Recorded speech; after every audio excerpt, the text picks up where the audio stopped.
Écoutez, du coup, dans la continuité de ce qui a été proposé par Gladys avec le Sort ton stache, on s'est dit avec ma copine Pascal, donc Pascaline, que ce serait une bonne idée de faire la même chose pour les projets finis. Donc j'ai décidé de lancer le hashtag Sortez Tricot et puis j'ai mis une petite publication sur Instagram, je vous invite à faire la même chose. Ça nous permettra de découvrir des nouveaux modèles, de changer les idées, hein, tout simplement. Donc je vous propose de faire ça et je me suis dit que j'allais tourner une petite vidéo IGTV pour faire un peu le bilan des projets que j'ai tricotés sur les 3 dernières années, donc depuis que je tricote. Donc je vais vous montrer ça tout de suite. Alors, il y en a certains des projets tricotés que je n'ai pas parce que c'était des cadeaux que j'ai offerts. Mais donc ici, j'ai rangé... Alors je vous rassure, hein, ils sont pas tout le temps aussi rangés que ça. Je les ai rangés ce matin exprès en prévision de la vidéo. Ici, du coup, vous avez tous les projets que j'ai tricotés. Donc c'est rangé. Ici, vous avez tout ce qui est pull gilet. Et donc sur cette partie-là, vous avez tous les châles et puis les quelques bonnets que j'ai. Dans tous ces modèles, il y en a certains qui m'ont été offerts, donc je ne vais pas vous en parler, mais donc je vais vous montrer donc les tricotés. Je ne sais pas si je les sors, ça va faire du bazar si je les sors tous, hein. Mais en même temps, si je vous en parle sans vous les montrer, c'est un peu bête. Et ben allez, on va les sortir un petit peu, hein. Je vais vous reposer pour les récupérer. Hop, vous allez être en très bonne compagnie avec Aaron. Dis bonjour bébé chat. Bonjour. Alors, c'est parti. Je sais pas trop, je vais faire ça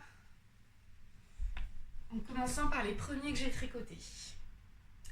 Alors, le tout premier pull que j'ai tricoté, c'est celui-ci. Donc, c'est le Morning in Engelberg de Nadia Crétin-Leschène. Pour un premier projet, j'avais trouvé ça cool parce que c'est assez facile. C'est un raglan, c'est de la grosse laine. De mémoire, je l'ai tricoté en aiguille 5 mm. J'avais utilisé de la Népal de chez Drops. Et puis, donc, ce qui est sympa dans ce modèle, c'est qu'il y a une torsade sur tout le devant. Voilà. Si je me motive, je vous ferai une vidéo montée de moi qui porte mes projets. On verra. Alors je reprends, il y a eu une petite activité anormale dans ma rue. Donc du coup, je vous ai présenté le Morning Engelberg, pardon. Le deuxième pull que j'ai tricoté, c'est ce modèle-là. Donc c'est le modèle Oli de Marie-Amélie Designs. Donc c'est un modèle qui doit être fait en... Alors moi je l'avais fait en sport et à la base il est censé être en DK. Donc c'est un modèle, pardon, vous avez une torsade sur toute cette partie-là de la manche et sur les côtés. Pour ce qui est de la laine, donc j'avais utilisé de la Malabrigo qui vieillit pas trop mal parce que je l'ai quand même porté pas mal de fois et franchement ça vieillit pas trop mal. Ensuite, alors je suis pas vraiment sûre de si je vais être pile poil dans l'ordre, hein, mais après dans ceux que j'ai tricotés, il y a le modèle Suzy de Olong avec Anna. Alors il y a une démarcation hein, qui se voit à l'œil nu, mais pas autant qu'en vidéo, hein. Donc c'est un petit pull que je porte énormément, mais vraiment les deux versions je les porte énormément parce que c'est vraiment un basique, je peux le porter au travail sans aucun souci, donc j'adore vraiment le mettre. Et donc je l'avais tricoté dans un mélange de arco-iris et de mohair de chez Lang. Donc pour ceux qui regardent cette vidéo et qui ne regardent peut-être pas mes podcasts, j'utilise beaucoup le mohair de Lang. Ensuite, j'ai tricoté le modèle le Sveig de Caitlin Hunter.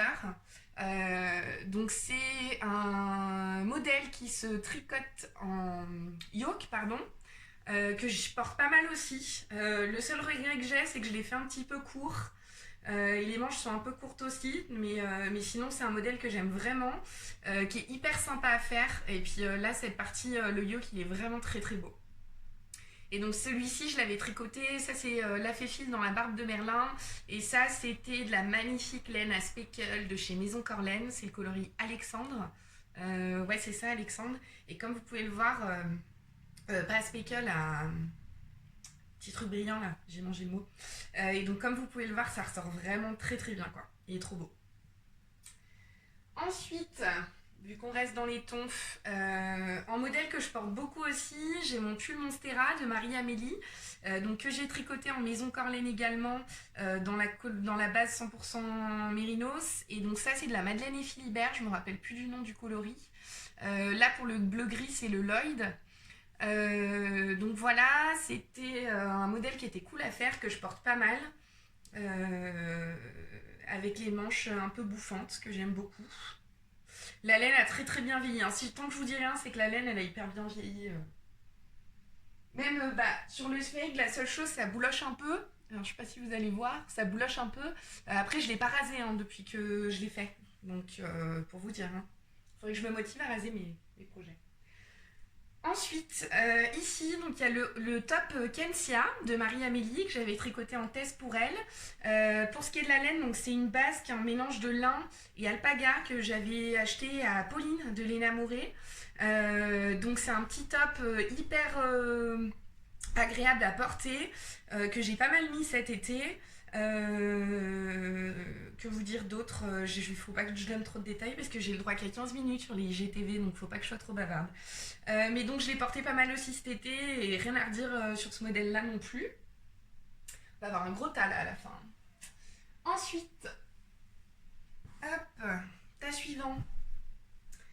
Donc là c'est le gilet rosa que je viens de terminer, il faut que je mette des boutons dessus. Mais donc le gilet de Langue avec Anna qui se fait avec un raglan, avec la petite dentelle au niveau du raglan. Et donc ça je l'ai tricoté en coton, donc je l'ai pas encore mis ni rien, donc je peux pas vous dire comment vieillit la laine et si je vais beaucoup le porter ou pas. Alors, dans les modèles que je porte énormément, bon déjà il y a mon Kerry hein, que je porte actuellement, très honnêtement c'est vraiment mon préféré, j'adore le porter, je le mets tout le temps et je vais m'en refaire, c'est sûr. Ici, donc il y a le modèle Zaza de Marie-Amélie, donc qui fait partie de ceux que je mets très clairement le plus. C'est celui que je mets le plus en pull, en fait. Parce que la forme, j'adore, le côté un peu boxy, j'adore, la laine elle est juste magnifique, je l'avais fait en vilaine. C'est le coloris ronce endormi, il me semble. La forme du pull est géniale, la dentelle est juste magnifique.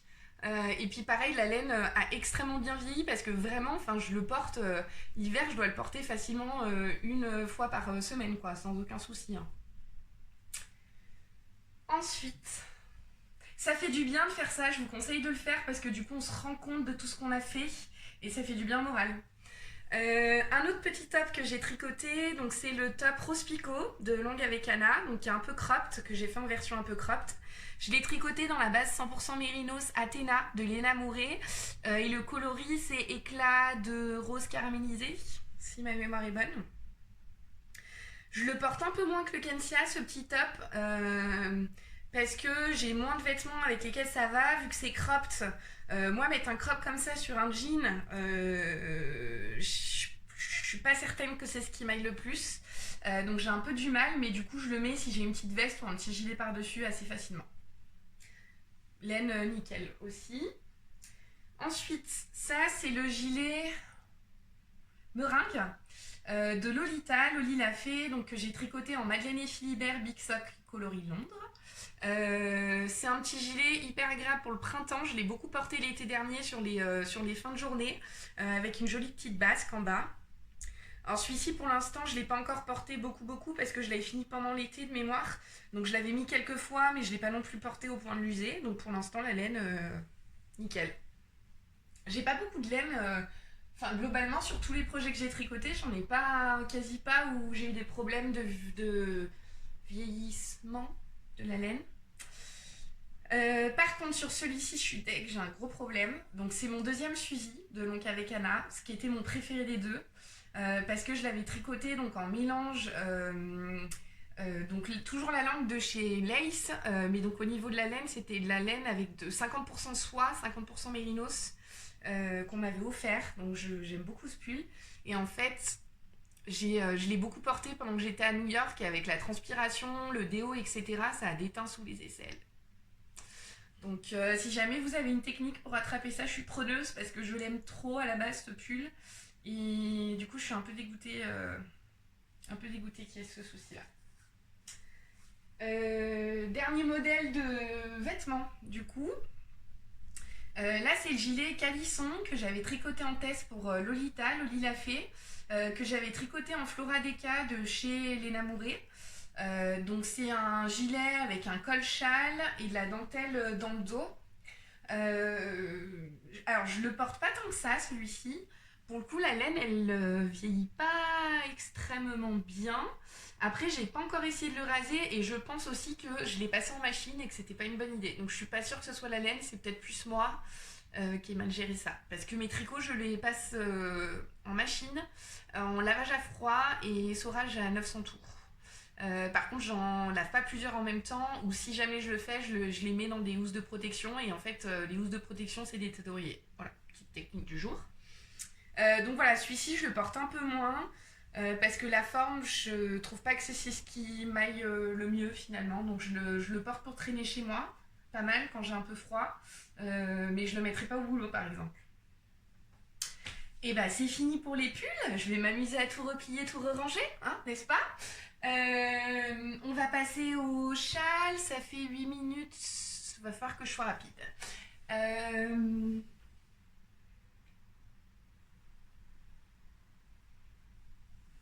Hop.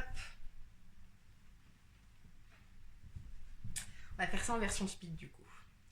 Dans les projets tricotés, j'ai un bonnet Oslo que j'avais fait en mélange de mohair, la laine que j'avais utilisée pour mon fusil que je vous ai montré tout à l'heure, et après j'avais fait un dégradé avec des mini que j'avais de chez Vilaine. Donc ça c'est toute la Vilaine. Pour tous mes projets Ravelry, vous avez toutes les infos qui sont pour tous mes projets que je vous montre, pardon, vous avez les infos sur Ravelry, hein, donc si vous voulez, n'hésitez pas. Ça, c'est un des premiers châles que j'ai tricoté. C'est le Solaris de Mélanie Berg que j'avais tricoté en baby alpaga de chez Drops. Et puis ça, c'était la 100% Mérinos. Je l'ai beaucoup porté au début, énormément, parce que la forme est absolument géniale. Après, bon, la laine, c'est pas... Je le trouve très beau, hein, mais c'est pas aussi élégant que ce que j'aimerais. Je sais pas trop comment formuler ça, mais du coup, je le mets quand même globalement moins. Et j'ai une tache de café dessus, que je n'ai pas réussi à faire partir. Dans les autres projets que j'avais tricotés au tout début, j'ai celui-ci que je ne porte jamais, mais que je garde en souvenir. Je le porte jamais parce qu'il est trop petit, parce qu'en fait, j'avais fait un châle qui est censé se faire en déca, en fingering. Et je m'étais dit que ça passerait, hein, mais non. Donc, mis à part faire un petit chèche, voilà. Mais donc, c'est un modèle d'Isabelle Kramer, dont j'ai oublié le nom, mais qui est très beau par contre. Il y a de la dentelle avec des torsades, etc. Et il est hyper beau. Et j'en avais fait un deuxième pour ma maman que je lui avais offert. Il faut vraiment que je fasse vite parce que je vais atteindre la durée max. Ensuite, dans les premiers que j'avais fait, après ces deux-là, j'avais fait le Girl's Best Friend de Isabelle Kramer, donc qui est ce modèle-là, que j'avais tricoté en petits bouts de laine pour les 3 coloris. Ça, c'était de la Malabrigo, je vous l'ai pas dit. Ensuite, le châle suivant que j'ai réalisé, c'était le Brioche Alicious de Andrea Mori, que j'avais fait en Léna Mouret pour la couleur principale, Madeleine Tosh pour les couleurs contrastantes. Alors ça, c'est vraiment le châle que je porte le plus, que je vous conseille vraiment de faire si vous l'avez jamais fait. Après, j'ai le Beau Blush d'Andrea Mori aussi, à l'endroit, c'est mieux. Le Beau Blush d'Andrea Mori, que je porte pas mal aussi, il est moins chaud, mais je le trouve très élégant ce modèle. Et du coup, j'avais hésité à faire les franges et finalement, j'ai eu la flemme. Dans les châles que je porte énormément, il y a le Vortex. Le châle Vortex que j'avais tricoté en Madeleine Tosh et Maison Corlaine. Et ça, cette laine, je pense, c'est ma préférée de toutes les laines du monde. Elle est juste magnifique. Donc celui-ci, je le porte beaucoup. La laine a très bien vieilli. Après, j'ai mes 2 Birds of a Feather. Hop, j'ai le premier que j'avais tricoté. Donc celui-ci en laine des petits points parisiens coloris Candy Crush, que j'adore. Pareil, que je porte énormément au printemps. Et ma deuxième version que j'ai terminée il n'y a pas très longtemps, je vous en parle dans mon dernier podcast, que j'ai fait en laine de chez La Bien-Aimée. Voilà, je vais beaucoup mettre aussi. Et le dernier projet, le dernier châle, c'est le Miari de Marie-Amélie, que je viens de finir il n'y a pas longtemps et que je sens que je vais porter tout autant que le Brioche Alicious parce que la forme, elle est géniale, il est trop beau, je l'ai tricoté en La Bien-Aimée. Il est vraiment magnifique ce châle. Vous voyez, avec la grande bordure. Il est très long, il faudrait que je mesure mes châles, un de ces quatre. Donc voilà, j'ai fait le tour. La vidéo devrait durer pile la bonne durée, j'espère. Et puis si vous avez des questions, n'hésitez pas. Confinez-vous bien, prenez soin de vous, et puis à bientôt. Bisous.